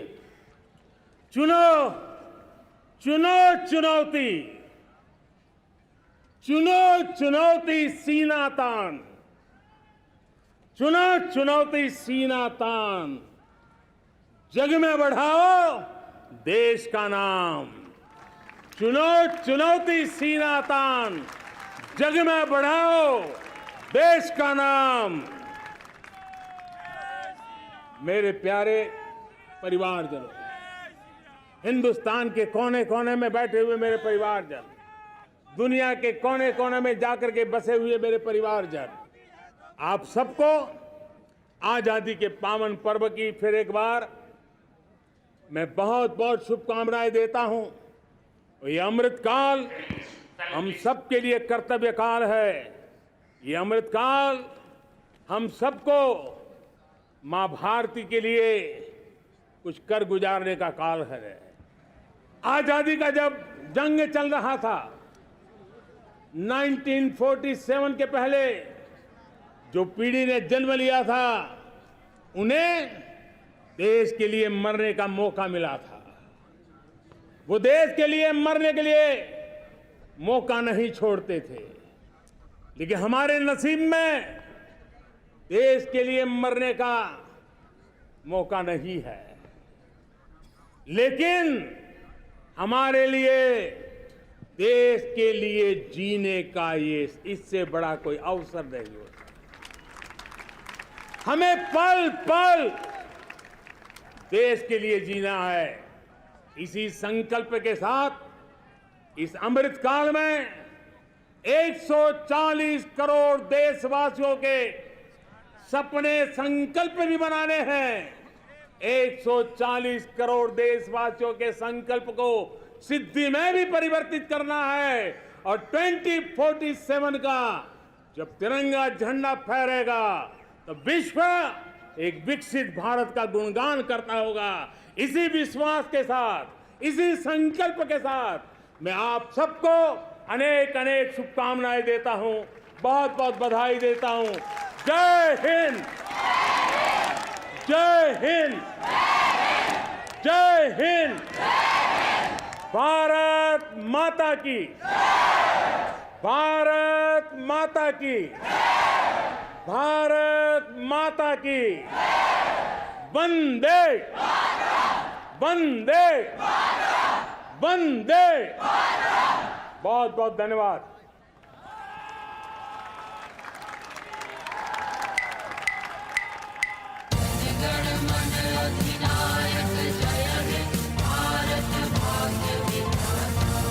पंजाब सिंध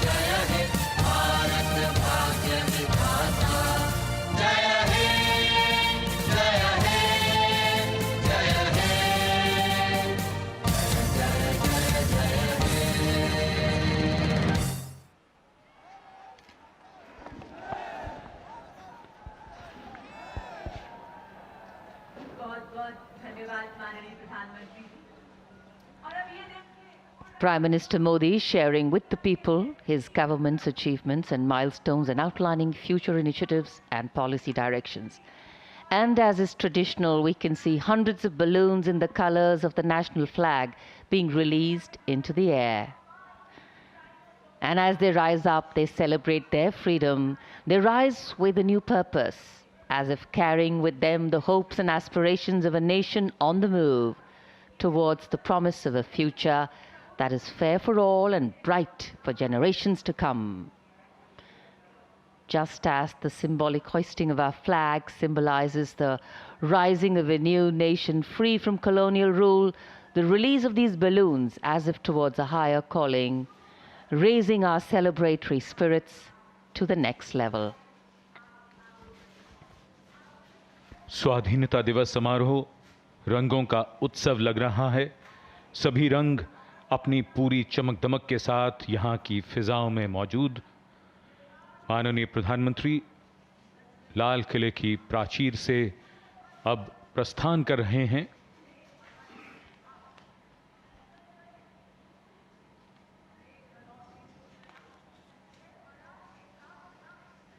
स्वाधीनता दिवस समारोह अब अपने समापन की ओर बढ़ता हुआ ऐतिहासिक अवसरों का गवाह बनते बनते ये लाल किला खुद इतिहास में दर्ज हो चुका है और अब इसी लाल किले की प्राचीर से माननीय प्रधानमंत्री आज के इस स्वाधीनता दिवस समारोह पर राष्ट्रीय ध्वज फहराने और राष्ट्र को संबोधित करने के पश्चात अब प्रस्थान करते हुए।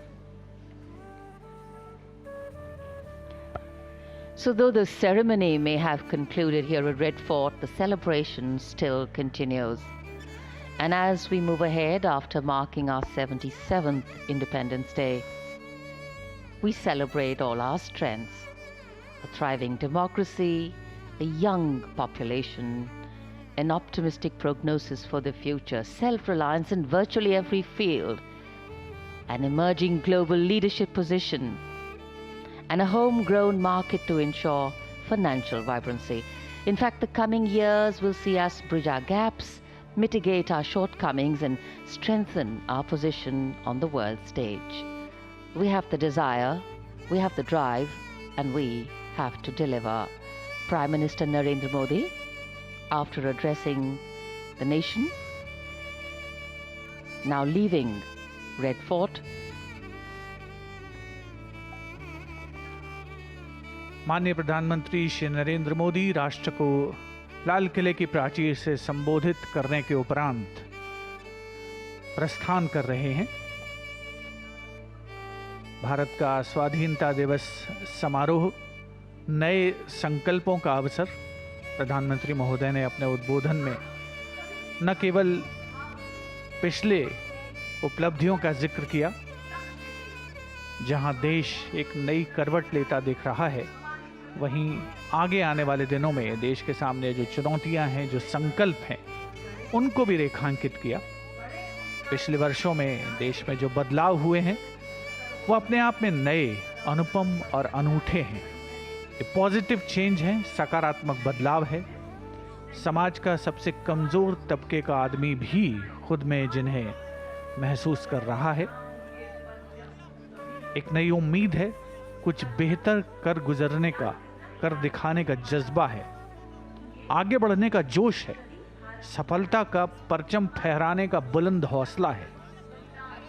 सरकार पर भरोसा है, शानदार वर्तमान के दम पर चमकदार भविष्य बनाने की ओर बढ़ते कदमों ने न्यू इंडिया के सपनों में रंग भरना शुरू कर दिया है। माननीय प्रधानमंत्री महोदय ने अपने उद्बोधन में इन सभी बातों की ओर इशारा किया है और आज का जो स्वाधीनता दिवस समारोह है वो अनेकता में एकता, सर्वधर्म समभाव, वसुधैव कुटुंबकम और विश्व परिदृश्य पर भारत की बढ़ती भूमिका को भी रेखांकित करता हुआ नजर आया है। यकीनन एक बहुत ही खास अवसर, एक बहुत ही विशिष्ट मौका देश के हर नागरिक के लिए। लाहौरी गेट से बाईं ओर माननीय प्रधानमंत्री का काफिला बढ़ता हुआ लाल किले की प्राचीर के सामने का चौक जहां ज्ञान पथ है वहां एनसीसी के कैडेट्स मौजूद हैं। प्रधानमंत्री हर वर्ष स्वाधीनता दिवस समारोह पर संबोधन के पश्चात यहां स्कूली बच्चों और एनसीसी कैडेट से अवश्य मिलते हैं। यह ऐसा अवसर होता है जो इन किशोरों के लिए बहुत ही प्रेरणादायी और यादों में संजोकर सहेजकर रखने का अवसर होता है।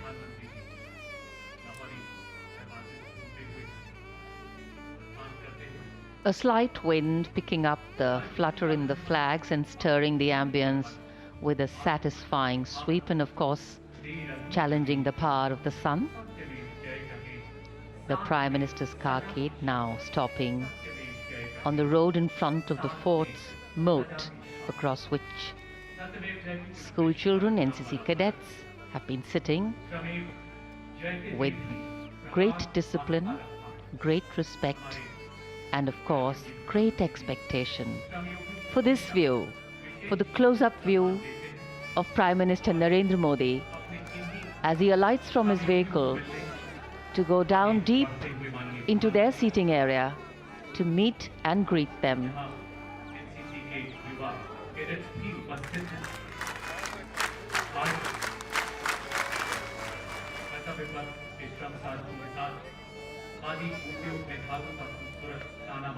There he is, encouraging them. माननीय प्रधानमंत्री जी देश की युवा शक्ति का प्रतीक एनसीसी कैडेट से मिलते हुए उनका मनोबल बढ़ाते हुए And the disciplined restraint with which they are meeting him. जैसे मानो कह रहे हो कि रुकेंगे Very special moment for all of them. Young India, our youth, our future. सारे देश को सुनाएंगे लगा कि देश प्रेम के पंख दूर तक उड़े It is the responsibility of a nation to nurture and cherish its children, जिए किसी के वास्ते जिए किसी के वास्ते to expose them to different opportunities, to help them avail those which are the best for them. समंदर उमड़ आया लाल किले And these moments and these words of encouragement, these conversations, these slightly light-hearted interactions भविष्य के cadets छूटेंगे with their Prime Minister, आने ना देंगे कुछ आज definitely going to leave some very special memories in their hearts. देश के कोने कोने से ये एनसीसी कैडेट्स यहाँ पहुँचे हैं और माननीय प्रधानमंत्री महोदय, पढ़ लिख कर विद्वान बनेंगे उनकी यही खासियत है, वीर बलवान बनेंगे देश के सर्वोच्च नेतृत्व का युवा शक्ति से सीधा संवाद, ऐसे अनुशासन जिससे प्रिय बनाए रखना है, साथ ही साथ बातचीत भी करनी है, इंटरेक्शन भी करना है माननीय प्रधानमंत्री महोदय से। इस प्रकार माननीय प्रधानमंत्री युवाओं के बीच युवा एनसीसी की जो तीनों विंग्स हैं उसमें देश के कोने कोने से 1100 कैडेट्स यहाँ पर पहुँचे हैं, भारत माता की जय का हर अवसर के नारे लगाते हुए। चुकाने में हमारी मदद करता है। ये सभी कैडेट्स परंपराओं पर चलते हुए पिछले 7 शासन की सीमा के साथ मानवीय संवेदना अपने आप को रोक नहीं पा रहे हैं, उनके अंदर का जो उत्साह है, जो आह्लादित महसूस कर रहे हैं, अगर उनसे पूछा जाएगा तो शायद शब्दों में उसे बयान करना मुश्किल होगा। यकीनन इन सभी के लिए एक बहुत ही यादगार, कभी ना भुलाने वाला, अविस्मरणीय मौका। देश के भावी नागरिकों को लाभ राष्ट्र निर्माण के लिए एक शब्द है कनेक्ट, जिसको हम अब देख रहे हैं। प्रधानमंत्री किसी भी उम्र के व्यक्ति के साथ जिस तरह से संपर्क स्थापित करते हैं वो बहुत सीखने लायक भी है और वो एक बिल्कुल अद्भुत सा क्षण होता है। इन सभी एनसीसी कैडेट्स के लिए जो स्कूली छात्र छात्राएं हैं, ये एक ऐसा मौका जिसकी कल्पना अक्सर करना मुश्किल होता है कि जब देश के प्रधानमंत्री के आप इतने निकट हों। शीश हिमालय लोहे किसके सागर चरण पखारे बड़े बड़े लाल किले की प्राचीर से संबोधन के बाद आगे हारे सत्य अहिंसा इसकी जोश, उत्साह और ऊर्जा, वो सब और इन किशोरों के साथ वो और बढ़ती हुई और सब तक पहुंचती हुई। Absolutely. In fact, the beauty of youthful spirit is that it's infectious. So the Prime Minister also getting a spring in his step. There's a lightness of being. And there is, of course, the joy of connecting. A special quality, a special leadership quality exhibited here. अब प्रधानमंत्री उस दीर्घा की तरफ जा रहे हैं जहां विशिष्ट अतिथियों को आमंत्रित किया गया और आज वो इस समारोह के साक्षी बने। ये खास मेहमान, उनकी संख्या लगभग 1800, अलग अलग क्षेत्रों से समाज के, उन सब से अभिवादन स्वीकार करते हुए हमारी सांस्कृतिक विविधता में एकता हमारी सबसे बड़ी ताकत है और इन सबको एकता के सूत्र में And as the Prime Minister continues with these close interactions, we can see across all age groups आज देश के सभी प्रांतों में patience, forbearance, love, all in different capacities being exhibited here. We step into our 77th year of our independence, and the completed figures of the decades gone by as a free nation. There is also a great responsibility that rests on our shoulders. And in moments like these, in moments of festivities, in moments of interaction, we also reflect often, have we achieved what we envisioned for ourselves? Yes, we have in many ways. Have we made progress? Have we managed to ensure that the most needy have also been included? Attempts are definitely on. And the times are changing so rapidly, and the relevance of what we have achieved to the advancements made have never been so critical. And India is on the cutting edge of that movement.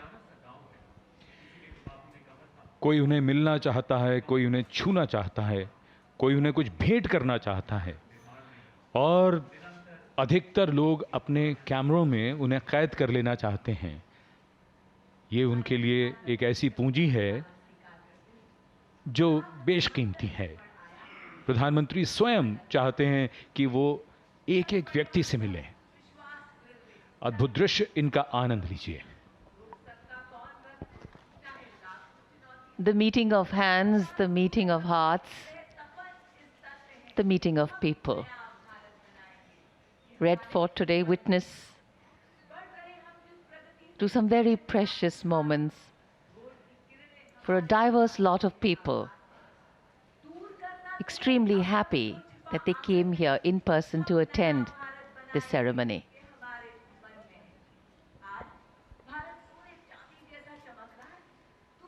जनमानस का, जनसमूह का इंतजार मानो फलीभूत हुआ है और जो प्रतीक्षा की घड़ियां थीं वो समाप्त हुई हैं। शायद आज बहुतों ने बहुत कुछ पा लिया, बहुत कुछ पाना चाहते हैं। सभी शायद सेल्फी चाहते हैं, यादों के घरौंदे में संजो रखना चाहते हैं इस अवसर को, इस मकाम को, इस मौके को। कि देश का सर्वोच्च नेतृत्व आज स्वयं उनके बीच है, खुशियां साझा कर रहा है, ये यादगार पल साझा कर रहा है। माननीय प्रधानमंत्री श्री नरेंद्र मोदी, उनका खास अंदाज जनता से अपने आप को जोड़ने का और यहाँ मौजूद हजारों की संख्या में स्वाधीनता दिवस समारोह के साक्षी बने। ये हर खासो आम जनमानस, देश के कोने कोने से पहुंचे हुए विशिष्ट अतिथिगण 1800 के आसपास, सभी ने ये महसूस किया कि आज का जो स्वाधीनता दिवस समारोह है वो यकीनन अपनी पूर्णता की ओर पहुंचा है और माननीय प्रधानमंत्री महोदय के इतने नज़दीक होना, इतने पास रहना, उनसे संवाद करना, उनसे बातचीत करना। और आप कल्पना करें एनसीसी के उस कैडेट के बारे में जिन्होंने माननीय प्रधानमंत्री महोदय से हाथ मिलाया है, उनके लिए कभी ना भुलाने वाला अवसर, कुछ इमोशनल मोमेंट भी। और यकीनन आप देखें, माननीय प्रधानमंत्री महोदय किसी को भी निराश नहीं करना चाहते। अगर उनका बस चले तो शायद वो यहाँ पर और बहुत समय बिताएं,